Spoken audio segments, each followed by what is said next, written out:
with Grant Ramey, then Mike Wilson. Very cool. What's wrong with this offense right now? Well, you go back to the last two games, we've turned the ball over, 36 times. And you can't do that. You really can't do it at home, but I think you got to give your opponent some credit for that. I think that when people are pressuring you that hard, you've got to be able to drive the ball to get them off of you. And we don't have enough guys right now that are willing to go make that kind of play. I think we've got guys with the ability to do it, but they're going to have to go and not predetermine when they're driving the ball what they're going to do with it. They've got to go until they're stopped. And Missouri does a good job of getting into the gaps, and they maybe not full body all the time, but they do a good job of their gap strips. And we just got to get everybody confident. Tonight I thought Eve played with more confidence on the offensive end. We told Josiah and he before the game, if they didn't shoot the ball, we were taking them out because we can't play with, two guys that aren't looking. It's putting all the pressure on other guys to do some things. Obviously, the scouting report on John Fulkerson is to be physical, try to be very physical with him, try to stand him up. And so he's going to have to get used. He had some looks at it tonight. He had 5 turnovers. I think they were all in the first half, I think. But that was tough. And then the free throws to start the game, it just, to create confidence, you just don't want to keep digging yourself out of a hole in 2 games in a row that we've done that. And so I don't think there's any question the scout report is going to be pressure these guys, see if they are willing to put it on the floor and see what they're going to do with it. And even with that said, you look at the game tonight. I mean, the free throws hurt too. When you're behind, you cannot turn it over. You can't turn it over at all, and then you cannot give up second shots at any point in time. And even there at the end of the game, when they're trying to manage the clock and we're trying to create some chaos a little bit there and get some things going, we still had some chances, but we couldn't finish it we had some good looks at it, but we gave up a big offensive rebound. That was a hurt. That one hurt. And as hard as we fought to grind back in it, we just got to get everybody back healthy and strong, and we'll be all right. Rick, what do you need to see change or improve in Santi's game right now? Do what? What do you need to see change or improve about Santiago's game right now? Honestly, Mike, he's not 100%. He's not. I watched him in shoot around today, and I could tell he was going, but he's such a tough, competitive guy. He said, "Coach, I want to try it," and he's struggling a little bit there, but he'll be back. I'm not worrying about it. I'm really not.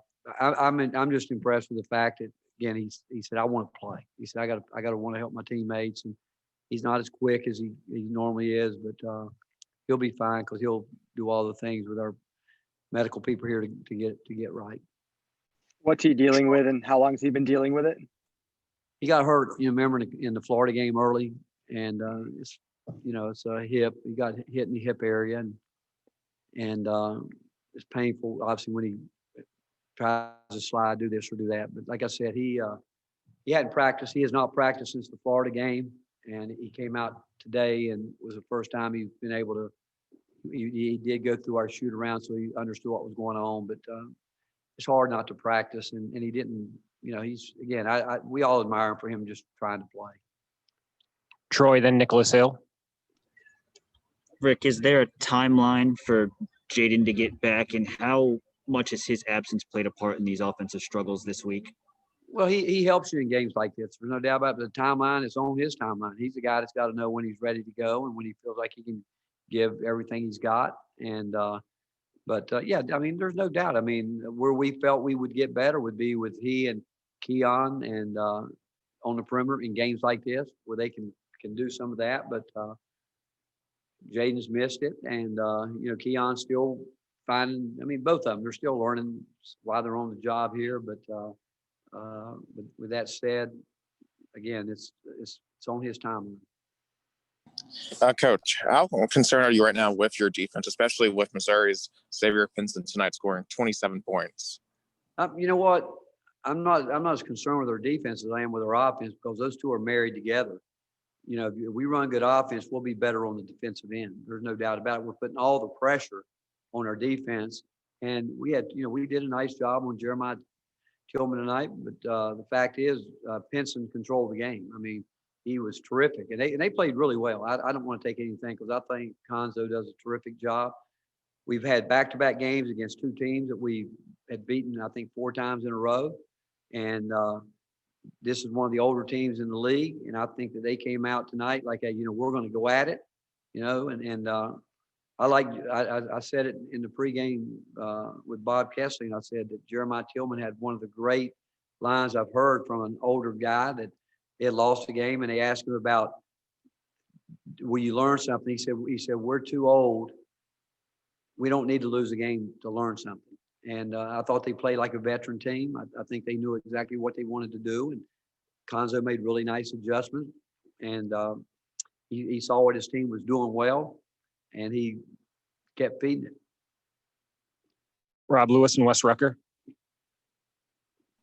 Coach, you talked about Missouri's age, maturity. How much do you think your team is still, learning how to win, how to fight back? Like an example tonight, after Fulke's 3-point play, you cut it to 8, but then Missouri goes down and your guys can't get a stop to kind of build on that. Yep.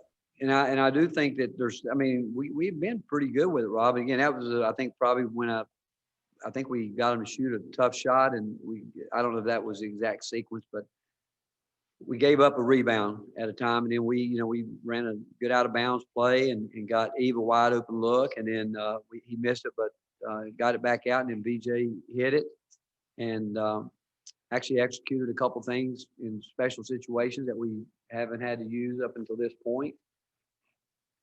But yeah, or definitely there's some learning going on, and I think it's not just the younger guys. I think John Fulkerson and Eve Pons again are getting game plan heavily, but if Eve will continue down this way, and Josiah will get consistent with that. But we need everybody, and I thought that Ticket went in and gave us some energy, and obviously that at times we need to get scores on the floor, and I think Keon will continue to learn that, hey, if he goes in there and starts spinning back, people are going to attack and go get the ball. But the fact is, to answer your question, I do think there's still some learning going on in terms of how to, when you're behind. But tonight, I didn't think there was any panic. I thought the other night at Florida, we were just terrible. We were just glazed over eyes and like, what happened, but it was from the beginning. I was surprised we turned the ball over the way we did, because we knew they were going to come in and be aggressive. All you have to do is watch the film and knew that they would do that. I'm just surprised again that, the turnover, the way we turned it over in the first half, knowing what they were going to do. Rick, you talked about with Fulke guys being more physical with him. How much more physical are they being with him than they would have been maybe late last season? Because he kind of went on a tear there last season, and people started recognizing him then too. Well, again, if we know if we just post them up. Last year we were able to we did it tonight some, and I will tell you this: he should have gotten the ball a few more times, because he was open when we had a little cross screen action there, and that's where the guards have got to deliver the ball to him. I mean, I thought he worked hard a few times to really get the ball, and they have to. And our guards don't understand yet, even in a game when people are pressing up and doing that. Yeah, do we need to get by them and drive? We do.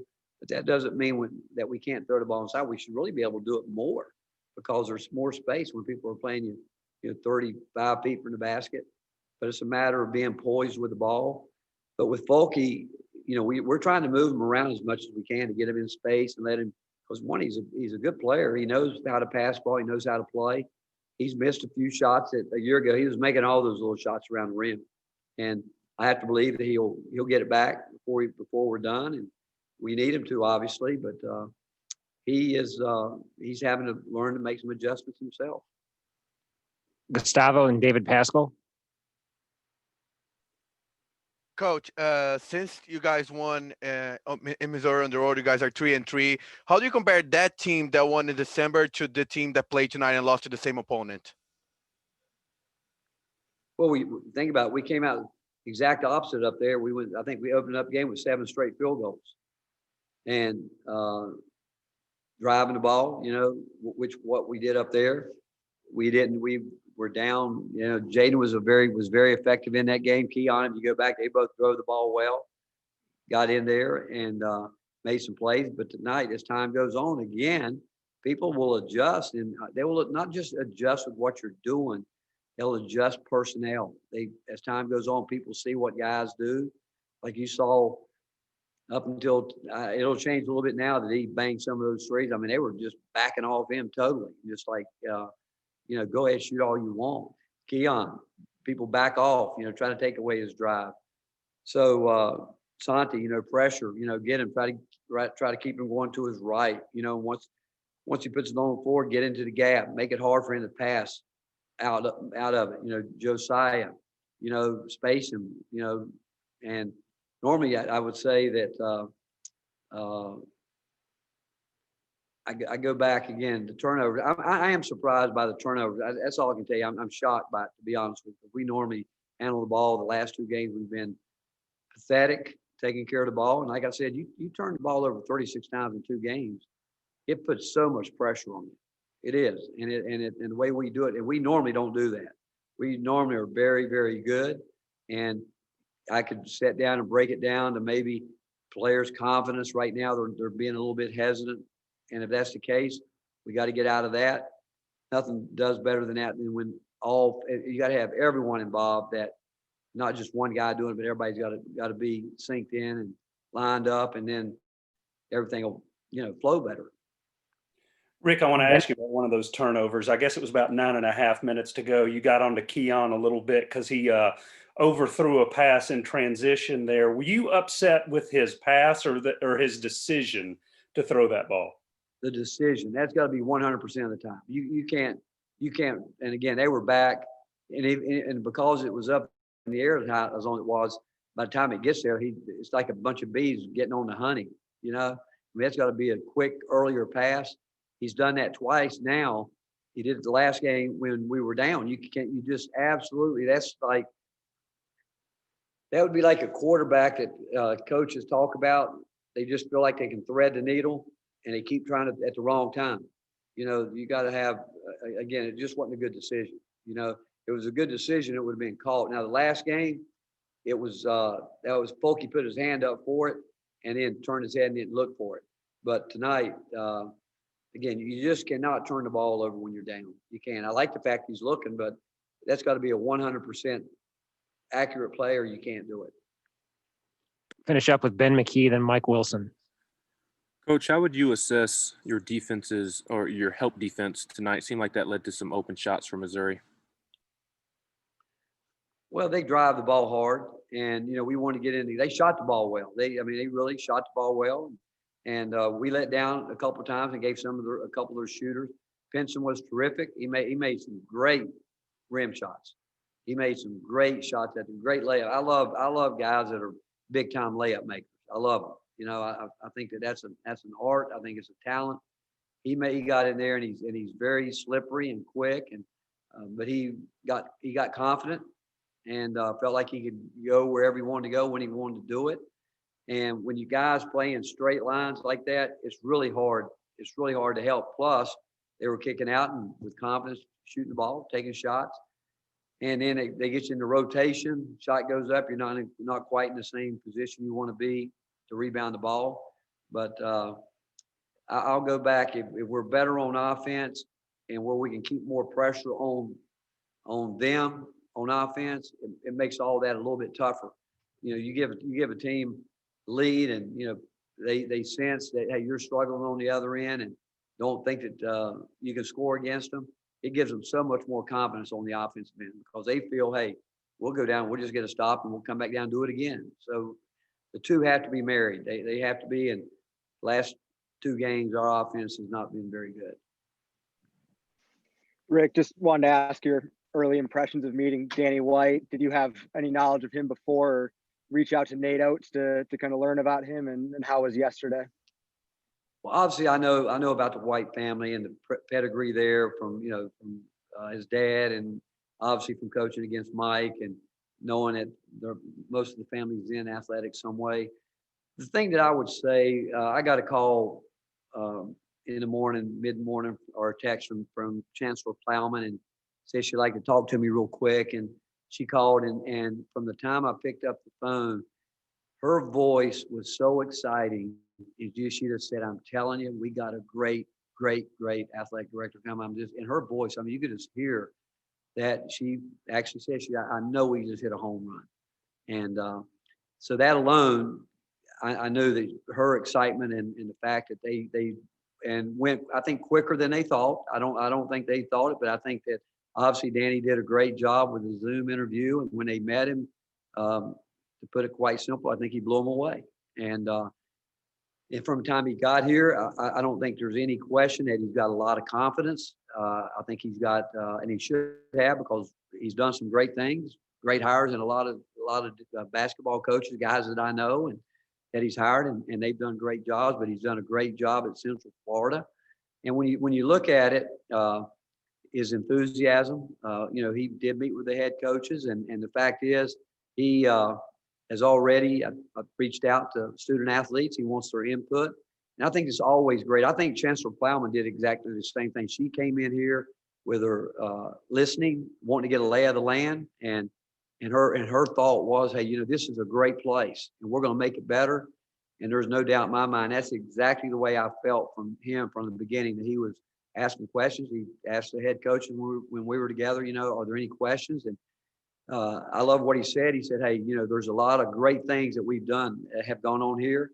He wants to take that power T and he wants to take it and make it the best in the country. And that's exciting. And the fact is, there is no doubt great days are ahead. And will we get through where we are right now? Absolutely. There's no doubt. And the fact is, and again, what I felt was how excited he was want to be here, and how much he believes in this university, and the fact that he's got a stellar reputation and how he does things and how he wants them done. And again, he exudes confidence, which I think that anybody that has been successful as he is, you have to have that. But yet his humility showed through, which was terrific. And I've been around a long time now, and I've seen a lot of people, and there is no doubt in my mind he's a great hire, and he's going to do great things for this university. Thank you. Thank you, Coach.